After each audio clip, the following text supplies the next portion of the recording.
What's going on, everybody? Brown and Scoop in the building. I'm Brandon Robinson. This is Jake Brown. What up? What up? CBS Locals Play.it Network. Make sure you guys subscribe on all social media platforms. You can find us on Instagram, Twitter, Snapchat, Facebook. Periscope, Facebook, YouTube.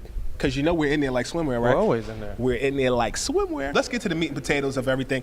We're at March Madness Media Day. We got a chance to talk to some of the talent here at March Madness. We spoke with who? Did we speak to? Steve Smith, Grant Hill, Greg Gumbel. Bill Raftery. Bill Raftery, Onions. I think we should roll the tape?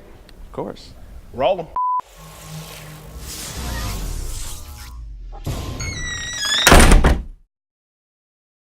What's going on, sir? Talk to us about the tournament. Crazy, I think. As you well know, everybody you've talked to has probably said the same thing.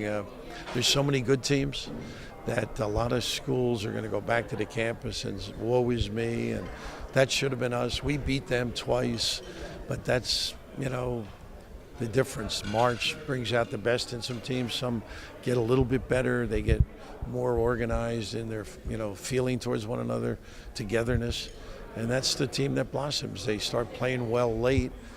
Big East, for example, somebody gets hot. Big Ten. I keep mentioning Purdue because I watch Purdue and they're really good, but nobody mentions them in the Big Ten. They could win.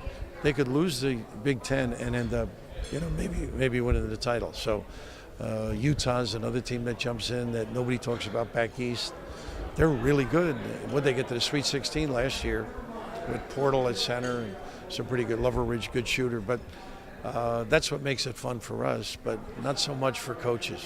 Utah hasn't been relevant since our guy Keith Van Horn and Rick Majerus were running the Rams over there. Bill Hill McGill was one way back. Jack Gardner was the old coach, but you're right. Rick was, Van Horn, of course, ended up with the Nets, and Rick used to say, I wish I made him work harder on defense. That was the one lament, God bless Rick, he used to talk about. But Van Horn was a good offensive player. What's the difference this year versus past years in terms of all the teams really that can make it and just the I think parity? you hit it on the head. Most times when we get to talking about the tournament, people have maybe 5-6 different teams that they feel they can win it.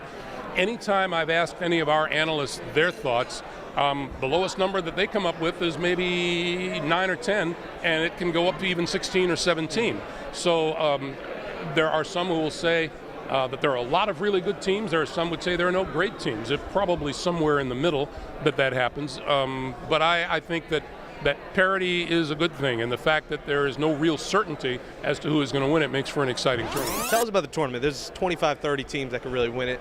Are there a couple teams in your mind that stand out? Is it a Tom Izzo-led Michigan State? I think it's the year of the coaches. I think when you have a lot of parity as far as players, no dominant pros, I think the coaches that have had success in the tournament and they know how to coach in-game situations and quick turnarounds when they win a game, I think are going to do well. Those guys, Tom Izzo, Calipari, Krzyzewski, Bill Self, Roy Williams. I think those teams are teams that in the end, they're going to kind of rise above, especially on a neutral floor. But having said that, any of those teams could lose on any given day, and they've proven that over the course of the regular season. Let's talk about this year's tournament because all the experts are saying 25-30 teams could potentially get to the Final Four. Break it down for us this year. Is it going to be like an Izzo-led team? Is it going to come down to the great coach who gets there? What do you think of this year's tournament? This year is going to be an exciting tournament for a number of reasons.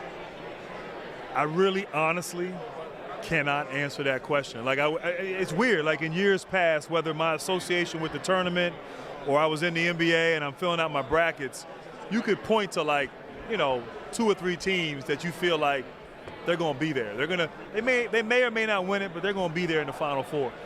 This year, there's so much parity. I agree. I think there'll be maybe 20 teams that have a chance, and maybe even others that are sort of outside of the conversation that can get hot at the right time. But it's interesting, I think why that's the case. There's a lot of theories. But I think this year's freshman class is just not as strong as other freshman classes in years past. And so you see all these teams that are senior-led. They have guys that have been around. They're veteran. They're older.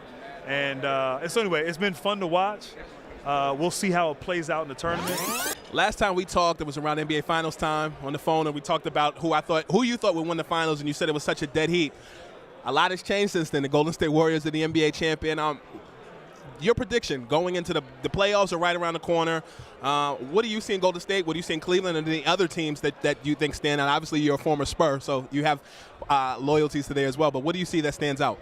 You know, I think what's so fantastic about this season is obviously what the Golden State has done in the last 2 seasons. And not only the numbers as far as the record, but also the way they play the game. I think they've changed the way we look at the game of basketball, the shooting of the threes, the movement, the small ball. But I think also what's been phenomenal is the Spurs are like 53-10, I think, or 53-11.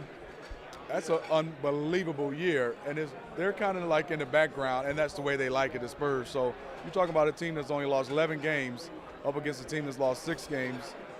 Cleveland has been fantastic. It's just when you start to compare to the Warriors and Spurs record-wise, you know, they're ahead of the class. So I think it's when you come down to it, it's the Warriors, obviously, that has lead my vote, who can win the championship. But I think it's the Spurs in the West and maybe the Cleveland Cavaliers in the East that have a chance to be able to beat those guys.